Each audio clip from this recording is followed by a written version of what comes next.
श्री नवनाथ भक्तसार कथामृत अध्याय 4 देवीच्या भैरवांची व दासींची फजिती देवीचे दर्शन। मच्छिंद्रनाथाने सेतुबंद रामेश्वरास मारुतीशी सख्यत्व केल्यानंतर तो हिंगळादेवीच्या दर्शनास जावयास निघाला। ती ज्वालामुखी भगवती महाप्रदीप्त आदिशक्ती होय। जेव्हा मच्छिंद्रनाथ देवीच्या प्रचंड दरवाजाशी पोचला तेव्हा दरवाजावर महाप्रबळ अष्टभैरव उभे होते। त्यांनी मच्छिंद्रनाथास पाहताच ओळखिले व साबरी मंत्राने नागपत्र अश्वत्थाच्या झाडाखाली नाथाने सर्व देव अनुकूल करून त्यांच्यापासून वरदाने मागून घेतली आहेत, तो ह्याचा कार्यभाग कितपत सिद्धीस गेला आहे याची प्रचिती पाहण्याचे त्याच्या मनात आले। म्हणून ते भैरव आपली रूपे पालटून संन्यासी बनले आणि दाराशी उभे राहिल्यावर तुम्ही कोठे जात वगैरे मच्छिंद्रनाथास ते विचारू लागले। तेव्हा त्याने सांगितले की देवीचे दर्शन घ्यावयाचे माझ्या मनात आहे म्हणून मी आज जात आहे। असे सांगून मच्छिंद्राने त्यांस विचारले की तुम्ही संन्यासी आहात, तुमची मर्जी आज जावयाची आहे की काय? त्यावर ते म्हणाले, आम्ही येथले द्वारपाळ आहो।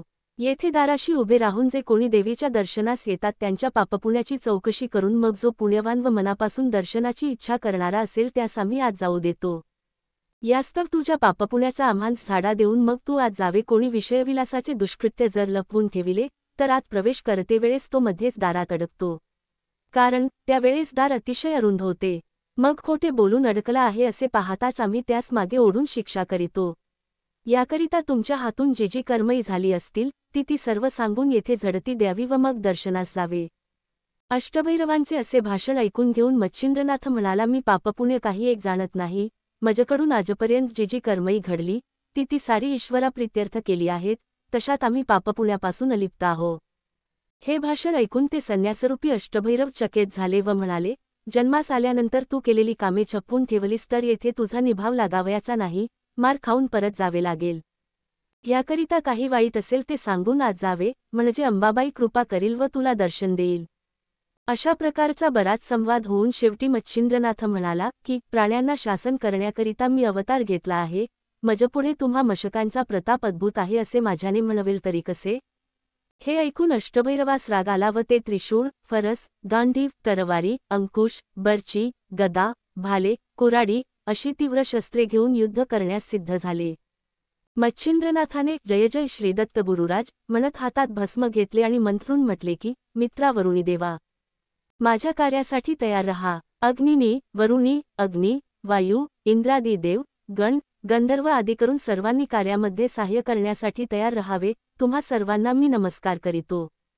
अशा रीतीने सर्वांना युद्धाचे आमंत्रण करून मंत्रलेले भस्म दाही दिशांस फेकले। नंतर वज्रपंजर प्रयोग म्हणून विभूती अंगास लाविल्यानंतर त्याचे शरीर वज्राहून कठीण झाले।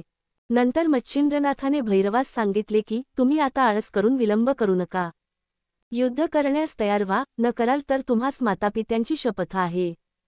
ते ऐकून अष्टभैरवांनी रागाने तीव्र शस्त्रे सोडली, परंतु मच्छिंद्रनाथाने त्यास जुमानिले नाही। ती त्यास गवताच्या काड्यांप्रमाणे वाटली, परंतु त्या योगाने तिन्ही लोकात थरकाप होऊन गेला। त्यावेळी वासवशक्ती सोडण्यात आली, तिच्या आवाजाने ब्रह्मांड दणाणून गेले। तो अंबेने ऐकताच शोध करण्यासाठी आपल्या लावण्याखाणी दासी पाठविल्या। त्यांनी हा प्रळय पाहिल्यानंतर दुसऱ्या असंख्य दासी मदतीस आणून शस्त्रास्त्राचा मजबूत मारा चालू केला।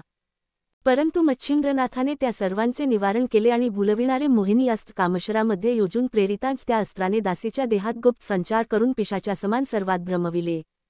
या प्रकारचा चमत्कार चालला असता विद्यागौरव अस्त्राच्या योगाने त्याने सर्वांस नग्न करून त्यांची वस्त्रे आकाशात उडवून दिली। नंतर मायास्त्राच्या योगाने मच्छिंद्राने हजारो पुरुष त्या स्त्रियांपुढे निर्माण केले आणि स्मरण अस्त्राच्या योगाने त्या सर्व स्त्रियांस शुद्धीवर आणले। त्यावेळी समोर हजारो पुरुष व आपण वस्त्ररहित असा प्रकार पाहून त्या दासी परम लज्जित होऊन रानोमाळ पळत सुटल्या। अशा स्थितीमध्ये त्या पळत असता भैरवकंठी प्राण धरून अत्यवस्थ पडलेले त्यांनी पाहिले। मग त्या पळून भगवतीजवळ गेल्या। त्यांची अवस्था पाहून अंबेला आश्चर्य वाटले। तिने काय प्रकार घडला म्हणून विचारता दासी म्हणाल्या, सुकृत सरल म्हणून ही दशा प्राप्त झाली। कोणी एक जोगी आला आहे, त्याने ह्या रीतीने आमची दुर्दशा करून टाकली। त्यानेच भैरवाचा प्राण कासावीस केला आहे। आता तुम्ही आपला गाशव गुंडाळून येथून कोणीकडे तरी पसार व्हा, नाही तर तुम्हावर हाच प्रसंग येऊन गुदरेल असे आम्हांस दिसते।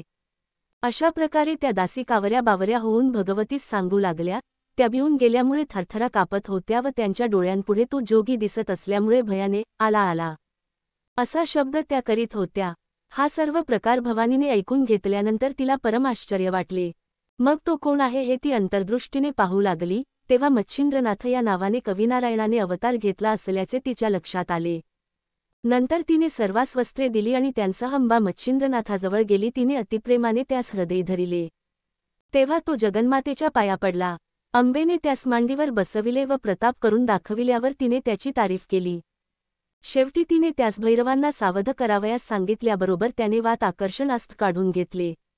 भैरव सावध होऊन पाहू लागले. तो अंबा मच्छिंद्रनाथास मांडीवर घेऊन बसली आहे असे त्यांच्या दृष्टीस पडले. त्यांनी देखील मच्छिंद्रनाथाची तारीफ करून त्याला शाबासकी दिली व नाग अश्वत्थाखाली संपूर्ण दैवते प्रसन्न होऊन त्यास आशीर्वाद दिल्याबद्दलचा मूळचा साधंत मजकूर अंबेला कळविला. तो ऐकून माझ्या मनात तुझा पराक्रम पाहावा असे आले आहे, म्हणून अंबेने नाथास सांगितले. त्यावेळी तू सांगशील तसे मी तुला करून दाखवितो, असे नाथाने म्हटल्यावर तिने पर्वत आकाशात उडवून पुन्हा जागच्या जागी आणून ठेवावयास सांगितले. हे ऐकून त्याने वातास्त्र योजून व मंत्र म्हणून भस्म पर्वतावर फेकले. तेव्हा पर्वत आकाशात भ्रमण करू लागला. मग तिने त्याची पाठ थोपटून वाखाणणी केली आणि पर्वत उतरावयास सांगितले. तेव्हा त्याने वायुअस्त्र काढून घेऊन पर्वत जागच्या जागी आणून ठेवला.